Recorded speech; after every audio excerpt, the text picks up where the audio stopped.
surat Al-Furqan ya. Baik, yang pertama perhatikan pada ayat 48. Ayat 48.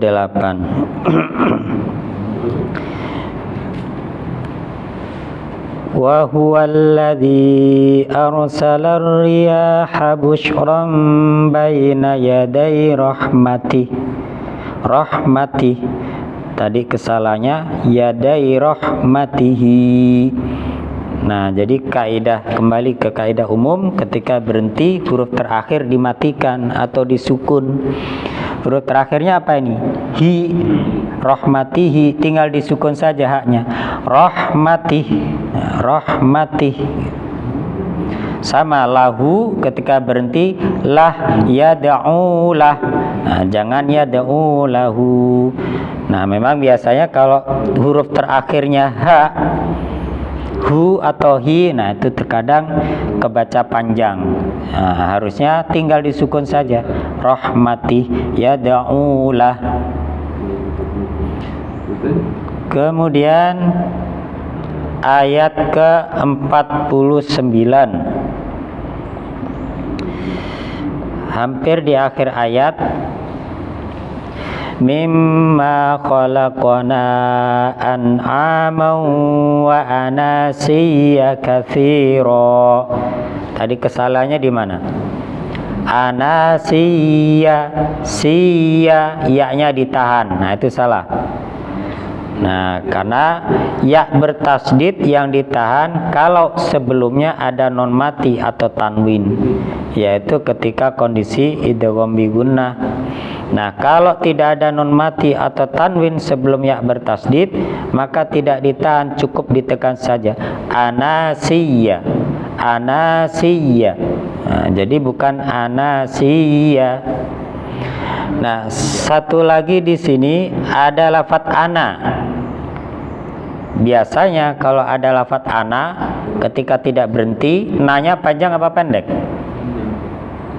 Lafadz ana ketika tidak berhenti biasanya dibaca panjang atau pendek? Biasanya pendek. Nah, dan ada tanda, ada lingkaran lonjongnya. Nah, ini biasanya ketika seperti ini na-nya dibaca pendek. Kenapa na yang di sini tidak dibaca pendek? Karena ana yang di sini bukan ana yang artinya saya, tapi ana yang memang artinya lain, anasiya, jamak dari anas, manusia. Dan secara tertulis tidak ada lingkaran lonjongnya. Ya.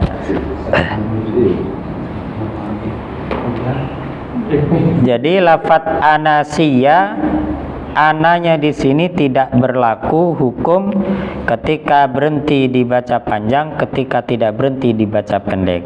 Nah, secara tertulis itu tadi tidak ada tanda sifrun mustatilunnya. Bahkan di sini tidak boleh berhenti pada lafadz ana, karena anasiya itu satu kata. Nah, sehingga tidak boleh berhenti di tengah-tengah. Misalnya mimma khalaqna an'aman wa ana. Wah, itu salah. Karena harus nyambung ke anasiya, itu satu kata. Iya, bukan ana yang artinya saya.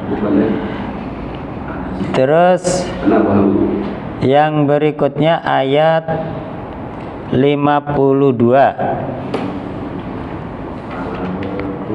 52 jahidhum, mana tadi ya? Ya, oh hampir di akhir ayat ya. Wajahidhum bihi. Tadi kesalahannya mem matinya tidak didengungkan. Wajahidhum bihi. Nah, harusnya ditahan dulu. Wajahidhum bihi, ditahan 2 harokat, didengungkan 2 harokat. Kemudian ayat 57. Di ayat yang ke-57. 57. Tadi pada lafaz ayat takhida, ya, baris kedua dari atas. Min ajrin illa ma syaa ayat takhida. Tadi kesalahannya ayat takhida. Nah, jadi harus ditahan. Jadi idgham bi gunnah. Idgham itu berarti menghilangkan suara nunnya, tidak dibaca an. Ai langsung masuk ke ya, bi gunnah dengan didengungkan. Setiap yang didengungkan harus ditahan. Ayat takhida. Terus berikutnya ayat 68.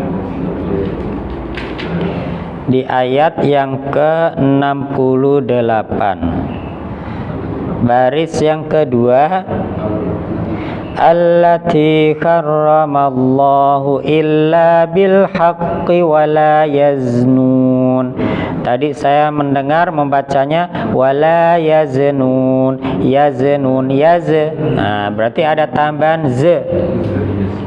Namanya apa istilahnya kalau ada tambahan suara? Kalau selain huruf qalqalah, kalau baju di toko namanya qalqalah.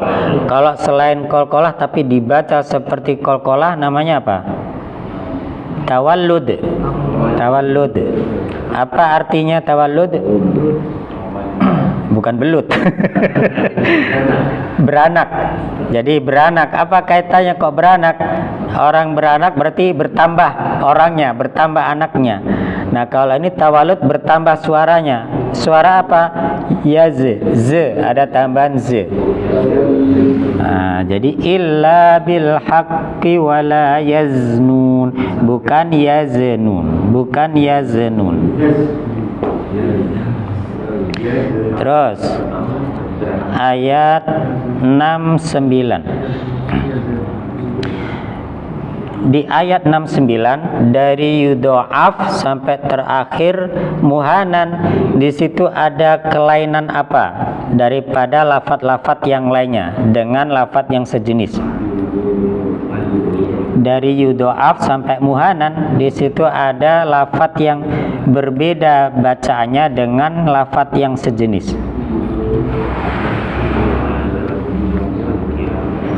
Baik, saya kurangin. Dari yaumal kiamati sampai muhanan, di mana ada lafaz khusus?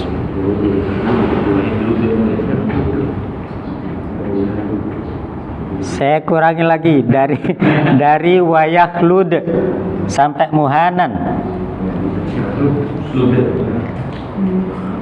Masih biasa kalau ludnya. Dari fihi muhanan, tepatnya pada huruf yang mana yang berbeda dengan pada umumnya?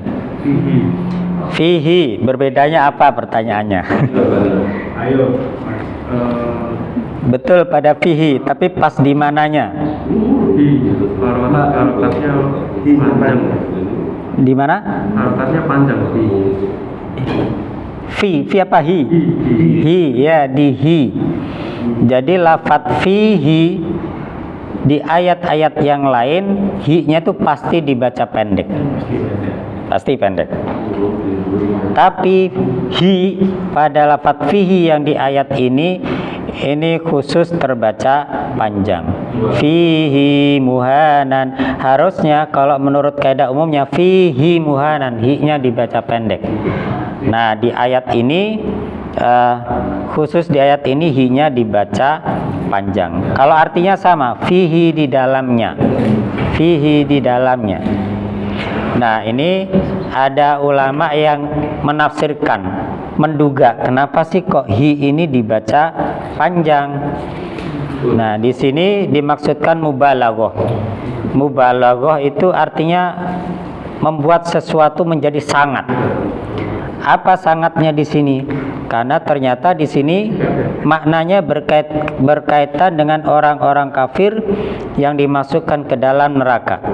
Yudha'af, dilipat gandakan, lahu, bagi mereka orang kafir yang masuk neraka, al-adzabu, adabnya, yaumal qiyamati, pada hari kiamat, wa yakhlud, dan abadi, fihi di dalam neraka, muhanan dalam keadaan terhina. Jadi maksudnya biar lebih berefek menjerakan, fihi di dalam neraka itu terhina, sehingga hi-nya dipanjangkan. Nah, itu tafsiran dugaan kenapa dipanjangkan. Nah, itu seperti itu, memberikan efek lebih menyeramkan keadaan di dalam neraka, fihi muhanan. Sehingga ada yang memberikan nama khusus pada lafaz fihi. Nah, fihi ini disebut dengan mat mubalaghah, ya, dipanjangkan karena untuk membuat efek lebih menakutkan, mempersangat keadaan di neraka. Fihi, hi-nya itu matnya disebut mat mubalaghah. Ada yang menyebut seperti itu. Baik, kemudian ayat ke-70. Ayat ke-70 sayyiati, ya, ayat 70. Oh ya, di pertengahan ayat menjelang akhir, faulaika yubaddilullahu sayyiatihim hasanat. Tadi berhenti pada lafaz sayyiat. Nah, nggak sengaja atau mentok nafasnya. Yang jelas kalau jadi di antara kaidah jangan berhenti itu jangan memotong yang tertulisnya masih nyambung. Nah, sayiat tak dengan hak kan masih nyambung, nah, itu nggak boleh berhenti. Nah.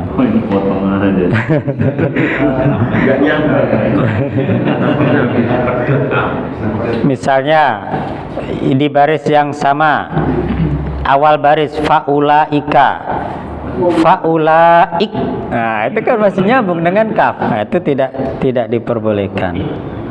Tulisannya dibatin ya tadi.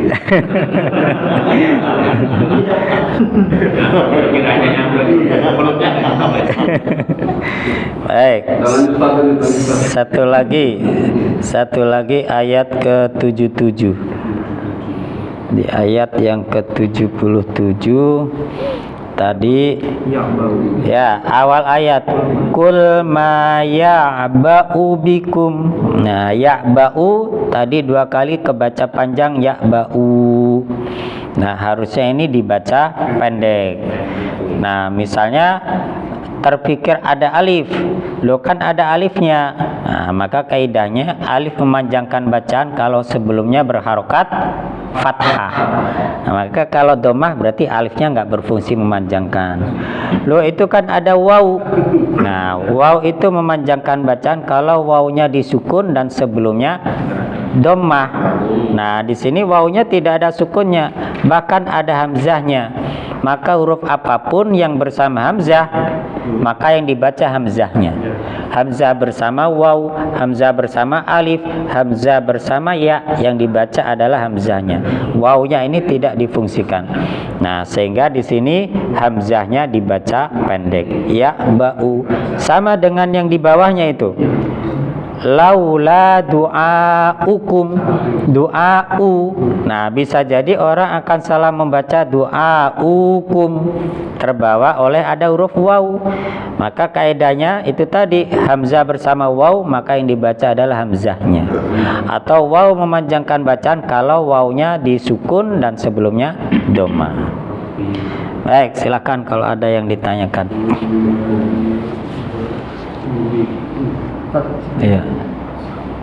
Terkait matobi'i di ayat 63 sama ayat 73. Yang ini Tad, yang di ayat 63 yang yamsyuna itu kan yamsyuna itu yang setelah waw nggak ada alif, sedangkan di ayat 73 yang idza dzukiru itu ada alifnya, itu bedanya apa itu? 73 sama 63. Yamsyuna sama dzukiru. Ah.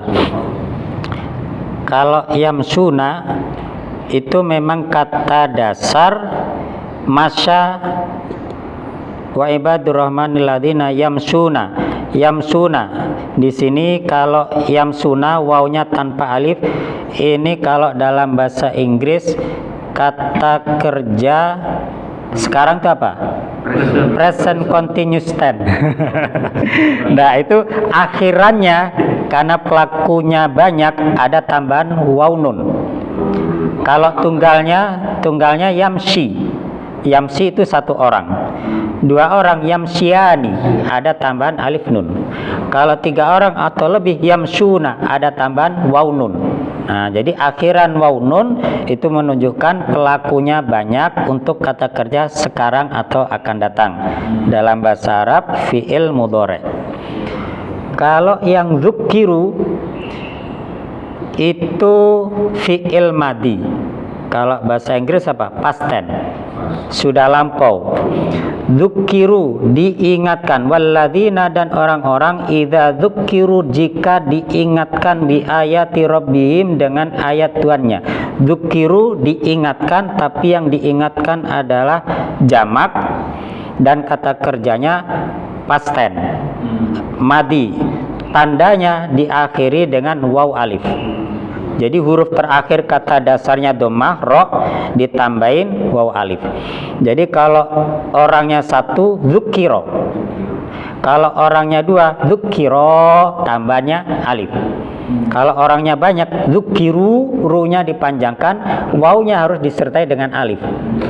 Nah, jadi kalau ada akhiran waw alif berarti menunjukkan kata kerjanya sudah dan pelakunya banyak. Nah, jadi kalau yamsuna itu sekarang, kalau dzukiru itu sudah. Nah, makanya ketika berhenti pada lafaz dzukiru, misalnya nih, seandainya nafasnya saking pendeknya. Walladzina idza dzukiru, harus mengikutkan waw. Jangan berhenti pada idza dzukir. Nah, maka termasuk dari segi kaidahnya jangan berhenti pada yang memotong kata. Nah, kalau dari segi tulisannya tidak bersambung, tapi dari segi maknanya wawnya harus ngikut ini. Nah, jadi kalau ada akhiran waw alifnya harus ngikut. Jangan berhenti pada sebelum waw alif. Jadi dzukiru ketika berhenti dzukiru, bukan dzukir.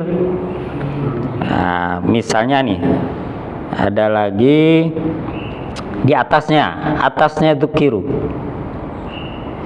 Walladzina la yashhaduna zura wa idza marru. Ketika berhenti, jangan berhenti pada wa idza mar. Nah, waw alif kan harus nyambung itu. Nah, maka ketika berhenti wa idza marru, nah, wawnya harus ngikut. Terus tadi kalau yang ada waw nun kan harus nyambung. Maka ketika berhenti harus sampai nunnya, jangan di wawnya doang. Misalnya baris paling atas di ayat 68. Walladzina la yad'una ma'allahi ilahan akhara wa la yaqtulun, harus sampai nun. Jangan berhenti di waw. Ilahan akhara wa la yaqtulu. Nah, itu salah.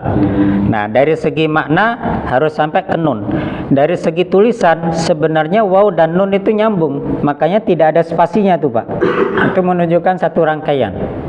Walaupun secara tulisan huruf terpisah waw dan nun, tapi itu sebenarnya nyatu. Hanya kebetulan waw itu memang tidak bisa disambung dengan sesudahnya. Nah, baik, jadi seperti itu. Ada lagi?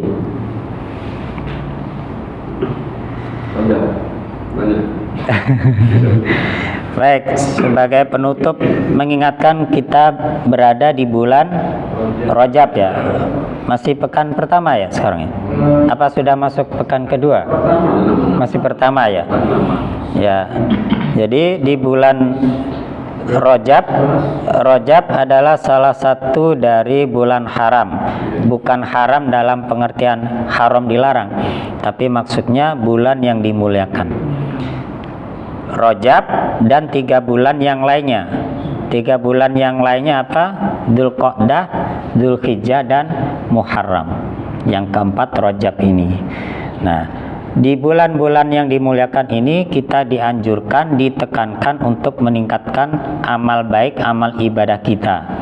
Karena amal ibadah pahalanya lebih dilipat gandakan daripada bulan yang lainnya. Sebaliknya, perbuatan dosa harus lebih ditekankan lebih menjaga diri untuk ditinggalkan, karena perbuatan dosa lebih dilipat gandakan lagi. Nah, maka di bulan Rajab ini kita dianjurkan meningkatkan amal ibadah apapun, baik baca Al-Qur'annya, zikirnya, sholat sunnahnya, mungkin juga puasanya, sodakohnya, dan lain sebagainya.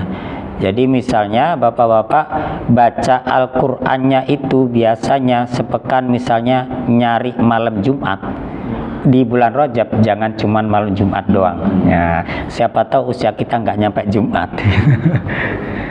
Sholat kita biasanya hanya wajib-wajib saja misalnya, maka ditingkatkan ditambah sunnahnya. Sunnahnya biasanya rawatib doang, maka ditambah sholat duha, sholat tahajud, sholat tahiyatul masjid, dan lain sebagainya. Biasanya baca Al-Qur'annya hanya 1 halaman setiap hari, maka ditingkatkan 2 halaman atau lebih, dan lain sebagainya. Nah, termasuk juga diantaranya puasa juga bagian dari amalan yang dianjurkan untuk ditingkatkan. Nah, akan tetapi berhati-hati kalau berkaitan dengan puasanya ini. Kenapa berhati-hatinya? Dianjurkan jangan mengkhususkan karena Rajabnya. Nah, karena dikhawatirkan nanti masuk kelompok orang-orang yang tasabuh dengan orang-orang Arab jahiliyah. Karena orang-orang Arab jahiliyah dulu juga memuliakan Rajab. Nah, jadi bulan-bulan dan dimuliakan ini memang sudah ada sejak sebelum Nabi Muhammad. Nah, bagaimana kalau ingin puasa di bulan Rajab? Paling tidak cari hari-hari yang sebelum Rajab juga dianjurkan. Bisa di hari Senin, bisa Kamis. Saya masih kuat. Ditambah Ayyamul Bid tanggal 13, 14, 15. Merasa pingin nambah, puasa Daud, dan seterusnya. Merasa pingin nambah, harus punya niat, bukan Rajab doang, tapi Dzulqa'dah juga. Cuman memang tidak biasa puasa sunnah Dzulqa'dah. Padahal itu bagian dari dianjurkan. Nah, kalau para sahabat zaman dulu, termasuk Sufyan Ats-Tsauri, kata beliau, aku senang berpuasa di bulan-bulan haram ini. Berarti puasanya 4 bulan, maksudnya di dalam 4 bulan tersebut. Nah, gitu. Nah, sebagian orang di zaman dulu karena saking semangatnya puasa di bulan Rajab, bulan Sa'bannya ditinggalkan, nggak puasa. Maka kata Rasulullah, bulan Sa'ban ini banyak ditinggalkan oleh orang, maka aku puasa di bulan Sa'ban. Malah kata Aisyah radhiyallahu anha, Sayyidah Aisyah, Nabi Muhammad di luar bulan Ramadan yang paling banyak puasanya justru di bulan Sa'ban. Nah, memang Sa'ban bukan bulan yang dimuliakan, tapi beliau puasanya paling banyak di bulan Sa'ban. Nah, jadi mumpung masih di bulan Rajab, kita bisa meningkatkan amal baik kita apapun yang kita bisa. Baik, mudah-mudahan ada manfaatnya. Kita akhiri dengan doa kafaratul majlis. Subhanakallahumma bihamdika asyhadu an la ilaha illa anta astaghfiruka wa atubu ilaik. Wassalamualaikum warahmatullahi wabarakatuh. Waalaikumsalam warahmatullahi wabarakatuh.